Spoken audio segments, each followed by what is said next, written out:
Je sais pas, la foire fouille, c'est le mec il a mis des légumes pour vendre ses mandolines et ses couteaux. Je sais, mais reste, ça va être grand. Je s'occupe du tout, tu s'occupes de rien.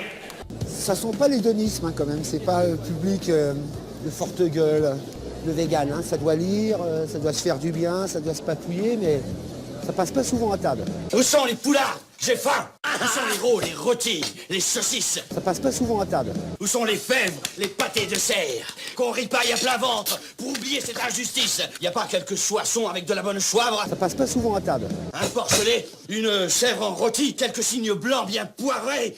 Ces amuse-bouches m'ont mis en appétit. Une millième fois n'est pas coutume. On donne ici la parole à un Gus qui connaît que Pouic, que Chi, pot de balle à la bouffe végétale, et qui déboucle dans un salon avec ses gros écrasements pour déblatérer gratos sur tout ce qui croise son chemin. Au passage, petit rappel d'un véganement précédent.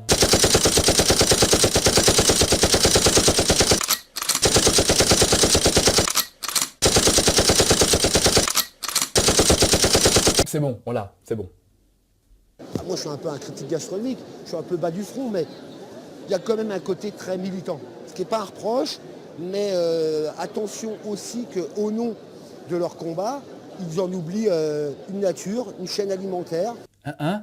Aïe aïe aïe aïe aïe aïe aïe aïe aïe aïe aïe aïe aïe. Alors on va reprendre dans l'ordre ma gueule, La nature. C'est précisément parce que nous ne l'avons pas oublié qu'on se positionne entre autres en tant que vegan. Est-ce que tu peux nous dire où se trouve la nature dans le fait, par exemple, de rentrer son bras jusqu'au coude dans le derge d'une vache pour en premier lieu en sortir les matières fécales qui y résident, puis ensuite attraper son col de l'utérus afin d'y déposer du sperme à l'aide d'une tige que l'on passe par son vagin. Bonjour les produits laitiers. Est-ce que tu peux nous dire où se trouve la nature dans le fait, par exemple, d'entasser des poules pondeuses dans des cages, les empêcher de voir la lumière du jour, qu'elles déploient leurs ailes, poules qu'on aura au préalable débéquées avec des lames chauffantes pour éviter qu'elles ne se blessent entre elles. Bonjour les œufs. Est-ce que tu peux nous dire où se trouve la nature dans le fait, par exemple, d'immobiliser des oies pour les gaver de force avec d'énormes quantités de nourriture à l'aide d'un tuyau enfoncé jusqu'au jabot pour provoquer une maladie du foie, la stéatose hépatique, pour ensuite le bouffer. Bonjour le foie gras. Ça passe pas souvent à table. Un habitué de la bonne chair.